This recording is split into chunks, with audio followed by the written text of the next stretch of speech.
Why do kids struggle to follow directions either at school or like my youngest daughter, Katie, who had ADHD, struggled with this. I would give her three things to do and she would do one of them. And I'd be like, hey, what's going on, right? Well, what's driving that? One is if your child or you or a spouse even have poor attention skills. So for example, you might be looking your child right in the eye saying, hey, that pile of laundry, I need you to put that in your dresser drawer. When you're done with that, please put away those Legos or toys. And then, those dishes, can you bring those into the kitchen?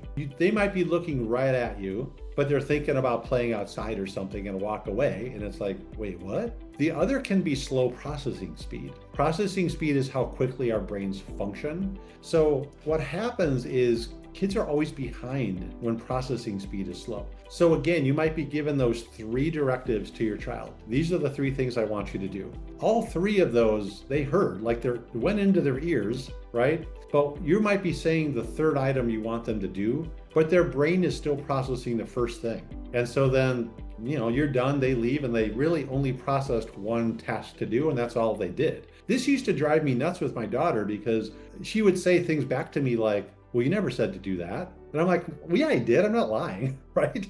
But part of that was she wasn't processing fast enough. And so to her, she literally did really only hear or process one thing. And then the last one is just poor working memory. Working memory is our ability to hold and organize our thoughts. Think of it as the Post-it notes on our brain holding the information while we or your child needs it. So you give them those three tasks to do. All three kind of Post-it notes go on their brain. They do one of them, and in the process, the other two peeled off and they're gone, right? And so here's the good news. Those issues I talked about, working memory, attention issues, slow processing speeds, those are all improvable skills. And it's really critical to improve those skills because it has a really big impact on their academic skills and, life at home, right? Causes frustration. So if you're trying to strengthen those and you have a child or loved one struggling in those areas, give us a call. We'd love to share how we can help.